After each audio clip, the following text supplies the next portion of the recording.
Your Eminences William Cardinal Keeler, William Cardinal Baum, Anthony Cardinal Bevilacqua, Francis Cardinal Stafford, Edward Cardinal Egan, Theodore Cardinal McCarrick, Justin Cardinal Regali, Sean Cardinal O'Malley. All of us in this Archdiocese are so grateful for your being here and for the honor you pay to this Premier See of Baltimore. Deepest gratitude to you as well, Your Excellency, Archbishop Pietro Sambi, as Apostolic Nuncio, our Holy Father's personal representative in the United States, to Archbishop Borders, my other brother archbishops and bishops, priests and deacons, men and women in consecrated life, seminarians, public officials, and other distinguished guests, collaborators of other religious communities. My dear people of the Archdiocese of Baltimore and beyond, and those joining us by local television and radio and through the kindness of the Eternal Word Television Network, it is an honor to be your servant. It is a privilege to be your bishop.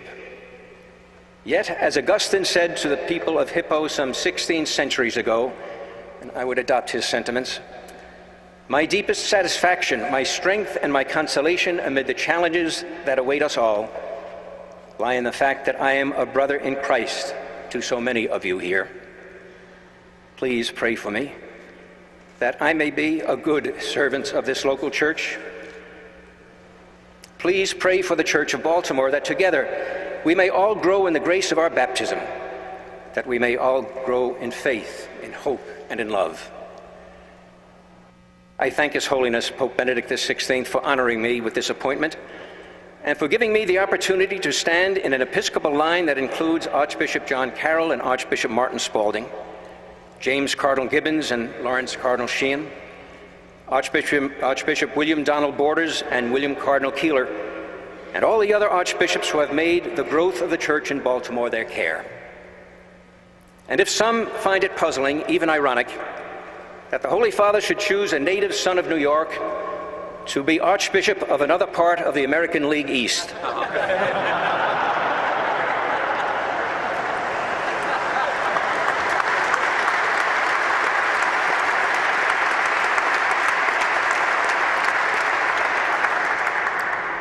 Well, perhaps that is a reminder to us of what the author of the letter to the Hebrews meant when, pointing to the new and eternal Jerusalem, he reminded us that we have here on earth no lasting city. And that, my friends, is why I have been sent among you, to proclaim the gospel of Jesus Christ, which is the truth about the world and the truth about us, the truth that leads us to our true and common home, the New Jerusalem, the city of living God. I am reminded as I arrive here in Baltimore that we are indeed surrounded by a great cloud of witnesses. In what is now the state of Maryland, the roster of those witnesses reaches back almost 4 centuries to the landing of a small company of Englishmen on St. Clement's Island on March 25th, 1634.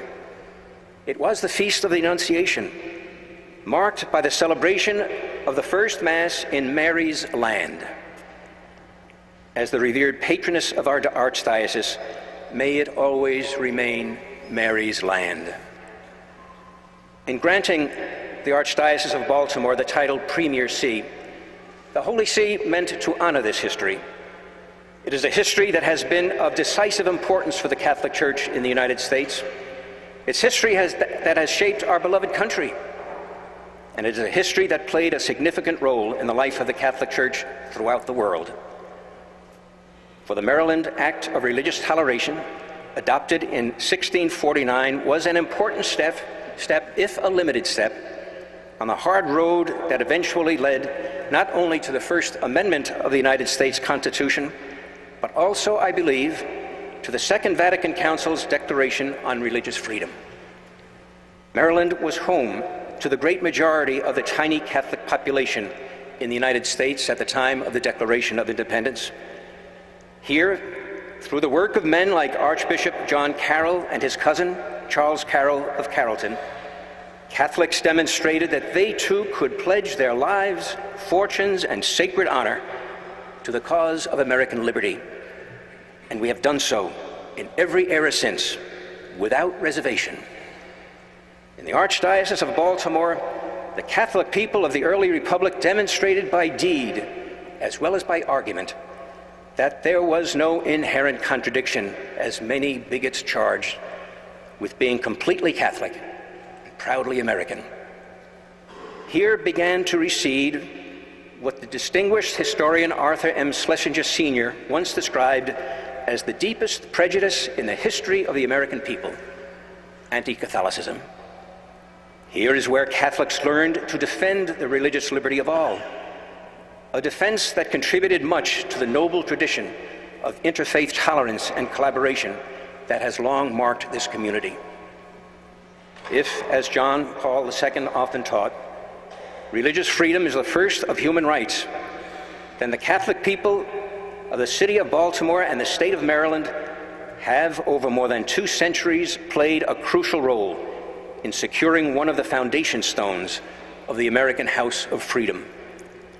As new voices are raised in our land today, voices suggesting that moral convictions informed by Catholic faith are unwelcome in the American public square, let all of us recommit ourselves to a robust, informed, and determined defense of religious freedom as the first right of Americans, a right that supports and sustains all of our efforts to shape public policy according to the first principles of justice. And if the Maryland tradition of Catholicism and its commitment to religious freedom have been important for the United States, that same tradition has also played an invaluable role in the life of the Universal Church. Our dear friend, the patriarch of Catholic historians, the late Monsignor John Tracy Ellis, recounts that when the 9th Archbishop of Baltimore, James Cardinal Gibbons, went to Rome to take possession of his titular church of Santa Maria in Trastevere, again on March 25th, 1887, he preached a sermon in defense of the American relationship of church and state. This helped accelerate the process of Catholic reflection that eventually led to the Second Vatican Council's Declaration on Religious Freedom. That seminal document on religious freedom in turn reflected the insights of both Maryland's theological scholarship, the work of Father John Courtney Murray, who taught in our Archdiocese at the old Woodstock College, and the interventions of Baltimore's Archbishop, Lawrence Cardinal Sheen, during the 3rd and 4th sessions of Vatican II. And if the Council's teaching on religious freedom in its turn gave Pope John Paul II the weapon with which nonviolently to defeat European communism, well, that too was a fact of history with great resonance here, given the large numbers of Central and European Catholics who have for so long been a vital part of this Archdiocese. It is in the light of this great tradition of religious freedom and ecumenical and interreligious cooperation, which I pledge to continue, that I greet in a special way the leaders of other Christian communities here with us today, as well as our friends and neighbors from the Jewish and Muslim communities. And it is in light of this great tradition that I wish to offer a word of tribute to my predecessor, Cardinal Keeler. Thank you, Your Eminence, for all that you have done, surely to guide the growth of our Catholic community these 18 years, but also to remind us of and so energetically and effectively to promote the Maryland tradition of religious freedom. What a principled, kindly, and generous force you have been. And with God's help, you will continue to be for our church and for the common good.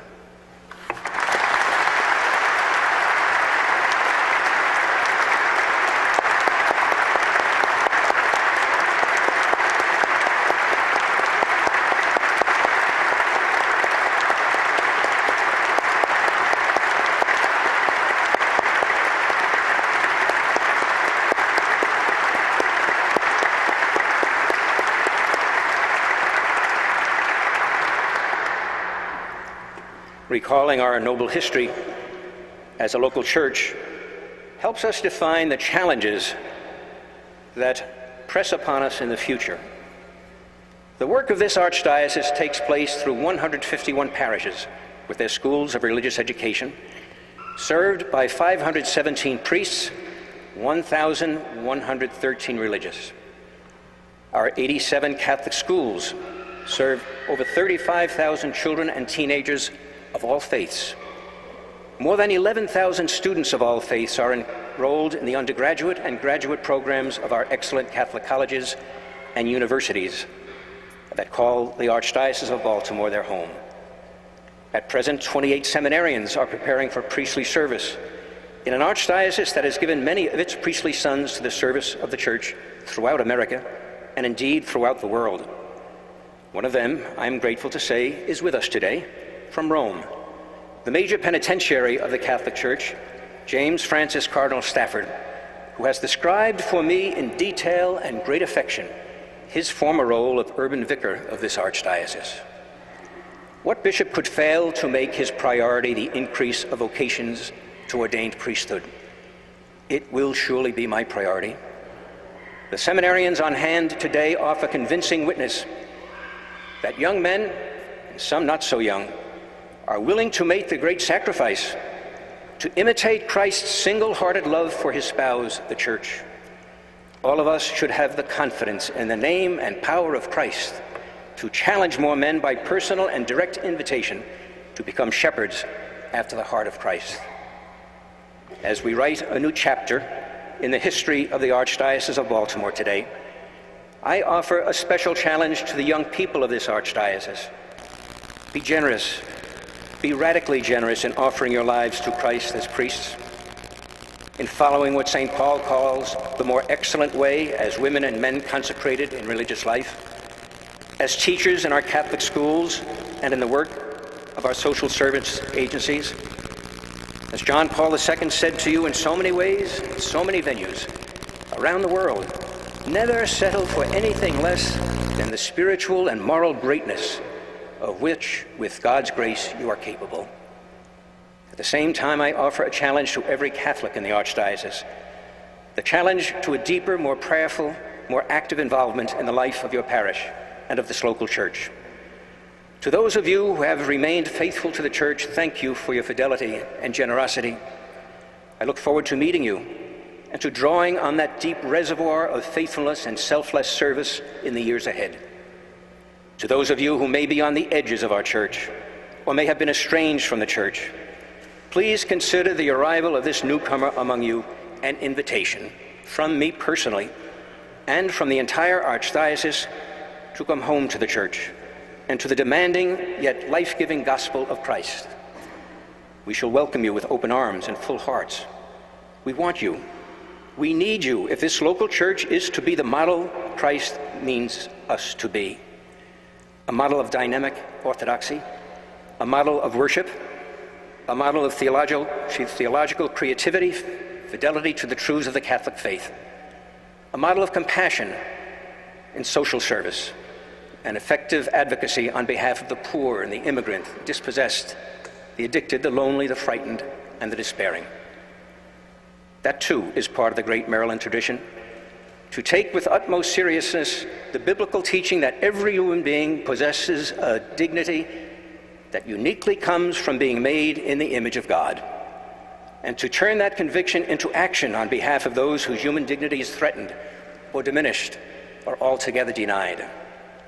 The God of Abraham, Isaac, Jacob, and Jesus sees his divine image in each of us, and that same God is offended when that image is defaced by degrading poverty, defaced by unjust discrimination, defaced by addiction and by the crime that feeds those addictions, and defaced by the horrific sexual abuse of the young.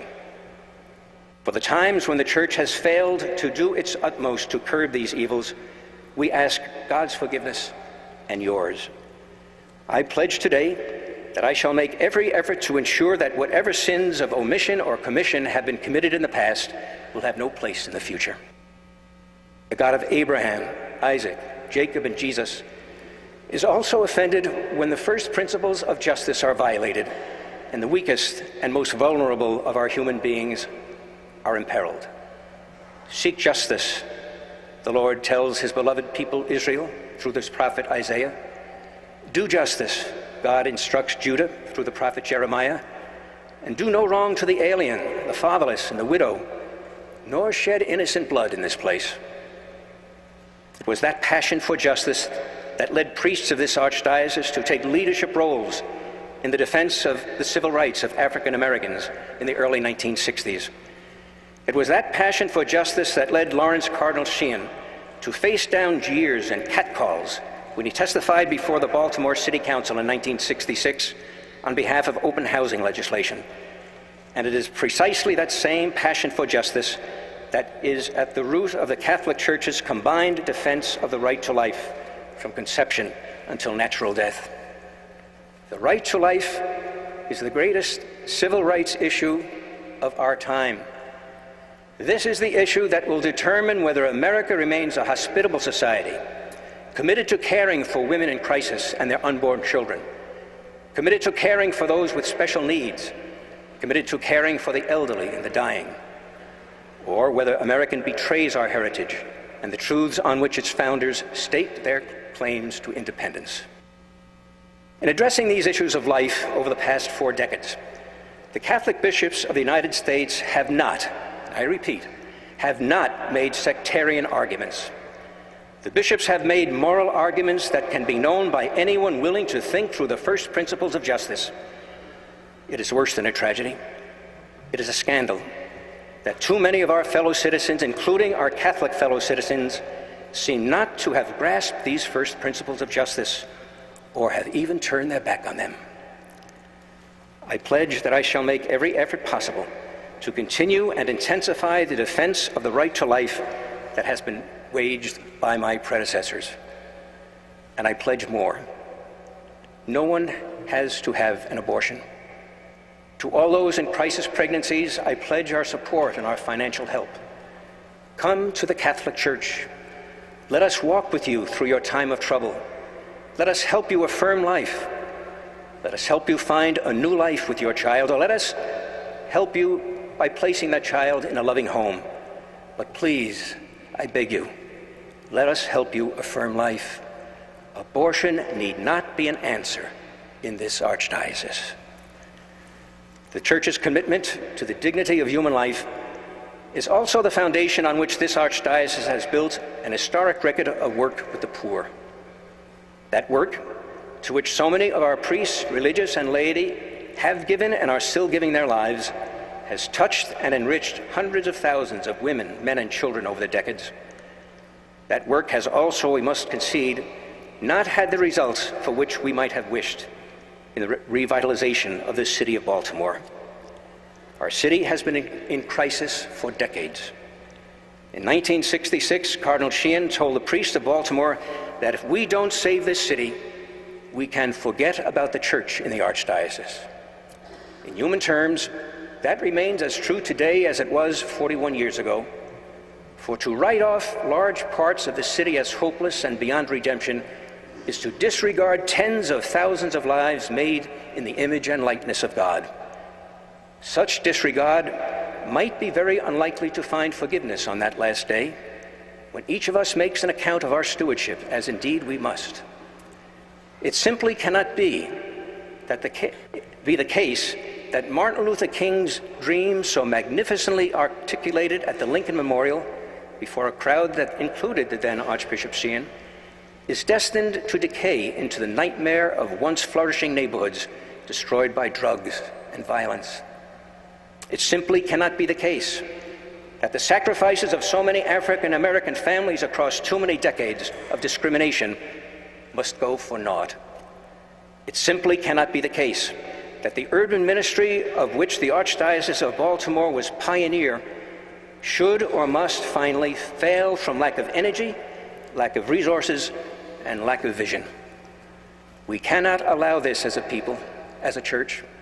We cannot allow large parts of our city to die. We cannot allow thousands of our neighbors to live lives of hopelessness and despair. I have no master plan for urban revitalization, but I pledge to you today that this Archdiocese will make every effort to ensure that the dream that animated Dr. King and so many others of us does not die. For realizing that dream is central to the preaching of the gospel, which is the core of the church's existence. As I welcome you, civic leaders, city, county, state, and nation, and thank you for your presence, I pledge my commitment and collaboration in rebuilding this city worthy of all God's children. In the gospel reading we heard a few minutes ago, our Lord speaks, as so often he did, of the kingdom of heaven. It's an image we have heard so frequently that we may have lost sight of the richness of its meaning, especially for the poorest and most vulnerable. The kingdom of heaven is not something for the indeterminate future, a kind of Christian Oz in which we all hope eventually to find ourselves. When Jesus tells his disciples and his challengers that the kingdom is in the midst of you, he is telling us that if our faith is great enough, we can live here and now in anticipation of that kingdom come in its fullness. Jesus, after all, is that kingdom in our midst. Do we recognize him and respect him in ourselves? Do we recognize him and reverence him in every neighbor? If our faith is great enough, we can move mountains, even the seemingly unmovable mountains we face in both our spiritual, personal, and our lives and our life as a civic community. A toda la creciente comunidad de habla hispana de nuestra Archdiocese, para todos los miembros de nuestras comunidades de habla hispana, ofrezco mi devoto y especial saludo y muchas gracias por la riqueza y las muchas contribuciones que traen a nuestra iglesia y la comunidad en general. Ustedes aportan una ética fuerte de valores familiares y amor al trabajo. Es un privilegio para mí trabajar con ustedes, extendiendo el amor de Cristo a toda nuestra arquidiócesis, en especial a los pobres y a los recién llegados. The bishop exists to strengthen the faith of those who believe, and to call to faith those who have not yet been given that great gift. Everything I shall do among you as Archbishop of Baltimore will be directed toward this end, the building up of the faith in the city of Baltimore and the 9 surrounding counties which reside within the precincts of this First American Diocese, so that we may know that the kingdom of heaven is indeed among us. May I conclude on 2 personal notes. The past 10 years have been a source of many graces for me. The call to serve as Archbishop of our nation's military has confirmed and renewed my faith in America's integrity, its goodness, and its self-sacrificing spirit. I thank those military members present here and their families, and through you, I would hope to thank all our active duty families as well as those who serve in our Veterans Administration. Yours is a culture of generosity, the likes of which has no equal in our land. You and the chaplains in your midst have never ceased to inspire me.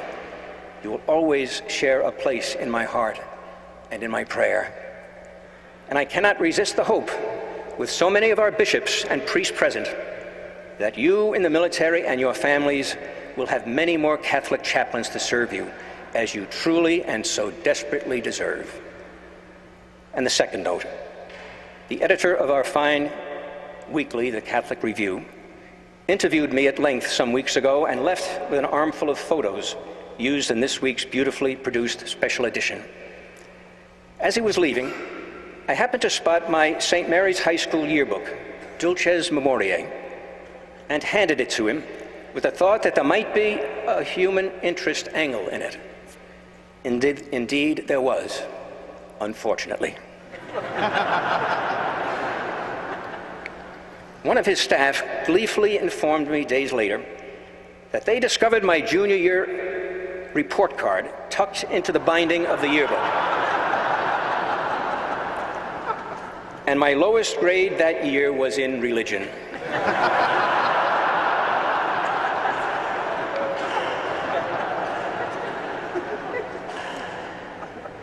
Even my Irish imagination had a little difficulty in putting a good spin on that. But I did come up with one, and it might have some relevance as I conclude, as I begin my ministry as your Archbishop. Knowledge of the faith is so very important, but what you do with that knowledge is ever so much more important. Likewise, the talents and gifts that God gives us. How do we spend them? And at the heart of it all is love. How selflessly do we express it? St. Therese, our patron this day, gives us the prayer that might be ours. My God, I desire to love you, and to make you loved by others. I come to you, no genius, and with limited talents and abilities. Nor do I know how many years of life remain for me to serve as your shepherd. But I pledge to you, before God and his people, whatever I am and all that I have, I give to you. And until that day when he calls me to judgment, I will seek to serve you with the wholehearted love of Jesus Christ. Thank you.